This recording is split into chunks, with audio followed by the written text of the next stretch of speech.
गीता के 51 अनमोल वचन।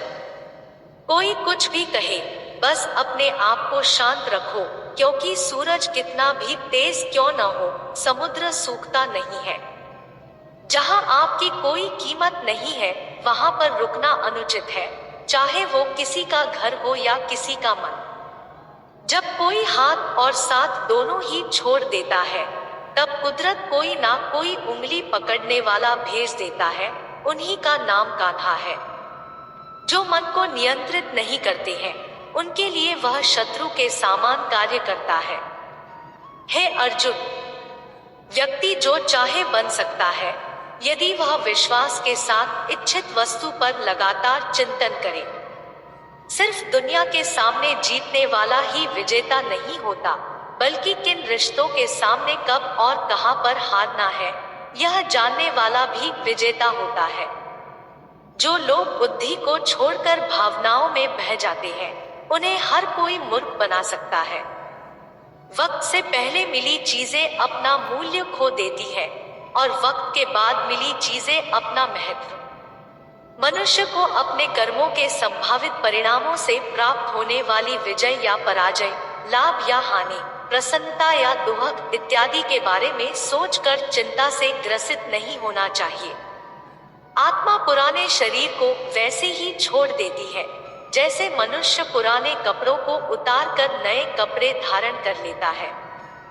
जैसे जल में तैरती नाव को तूफान उसे अपने लक्ष्य से दूर ले जाता है, ठीक वैसे ही इंद्रिय सुख मनुष्य को गलत रास्ते की ओर ले जाता है।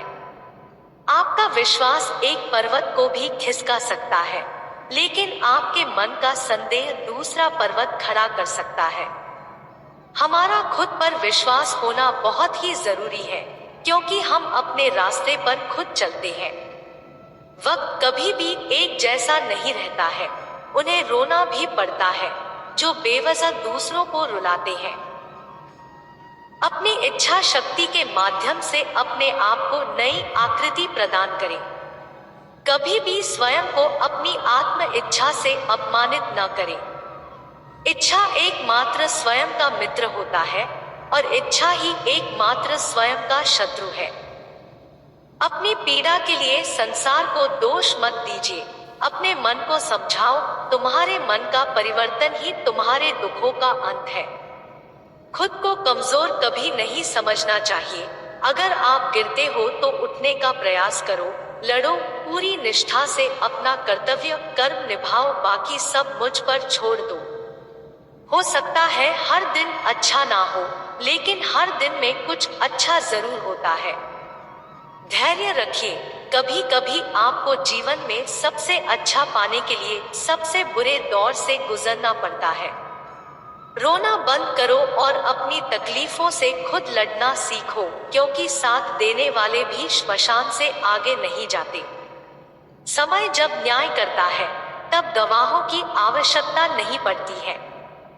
एक उपहार तभी असली और पवित्र है जब वह हृदय से किसी सही व्यक्ति को सही समय और सही जगह पर दिया जाए, और जब गिफ्ट देने वाला व्यक्ति के दिल में उस गिफ्ट के बदले कुछ पाने की उम्मीद न रखता हो।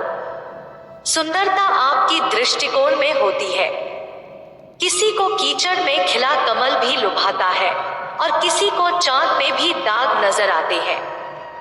हे अर्जुन, जो कोई भी जिस किसी भी देवता की पूजा पूरे विश्वास के साथ करने की इच्छा रखता है, तब मैं उसका विश्वास उसी देवता में दृढ़ कर देता हूँ। उदय किसी का भी अचानक नहीं होता। सूर्य भी धीरे धीरे निकलता है और ऊपर उठता है।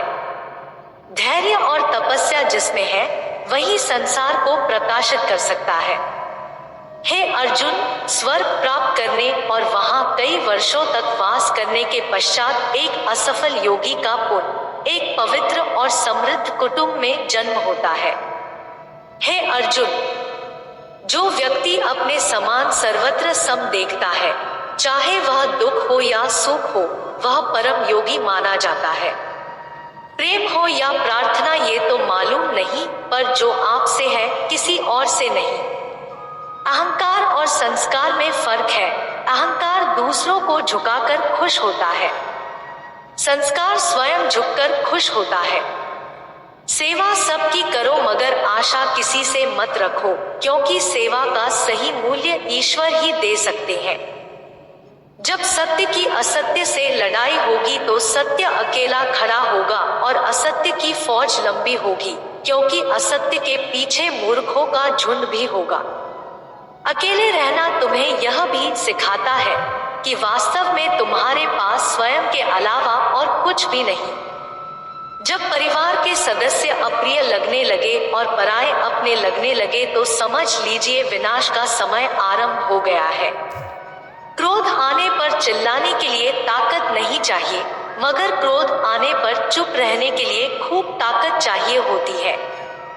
जो आपका है वो आपको मिलकर ही रहेगा, फिर चाहे उसे छीनने के लिए पूरी कायनात एक हो जाए।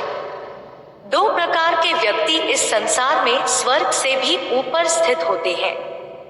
एक वो जो शक्तिशाली होकर भी क्षमा कर देते हैं और दूसरे वो जो दरिद्र होकर भी कुछ दान करते हैं। प्रेम शरीर या सुंदरता को देखकर नहीं होता है, प्रेम हृदय से होता है। जहां दो हृदय मिल जाए वही प्रेम जन्म लेता है। किसी भी व्यक्ति को अच्छे से जाने बिना दूसरों की बातें सुनकर उसके प्रति कोई धारणा बना लेना मूर्खता है। अगर साफ नियत से मांगा जाए तो ईश्वर नसीब से बढ़कर देता है। जब भी विनाश होने का प्रारंभ होता है, शुरुआत वाणी के संयम खोने से होती है। जीवन में सब कुछ खत्म होने जैसा कुछ भी नहीं होता, हमेशा एक नई शुरुआत हमारा इंतजार कर रही होती है। जीवन में यदि खुश रहना है तो अधिक ध्यान उस चीज पर दें जो आपके पास है, उस पर नहीं जो दूसरों के पास है।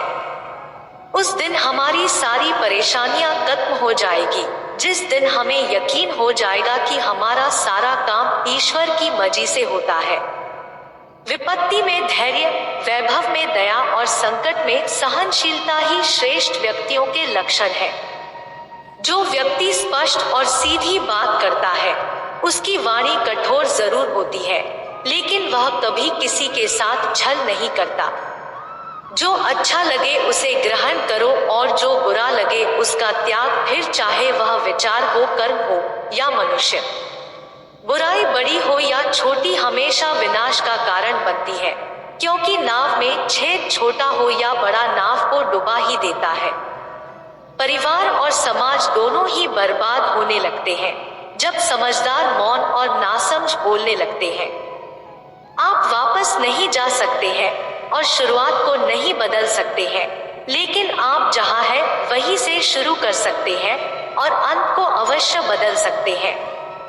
जब उम्मीदें टूटने लगे, कोई रास्ता दिखाई ना दे तो एक बार भगवत गीता की शरण जरूर ले लेना। जय श्री कृष्णा। ऐसी ही और वीडियो के लिए हमारे चैनल को सब्सक्राइब करें। धन्यवाद।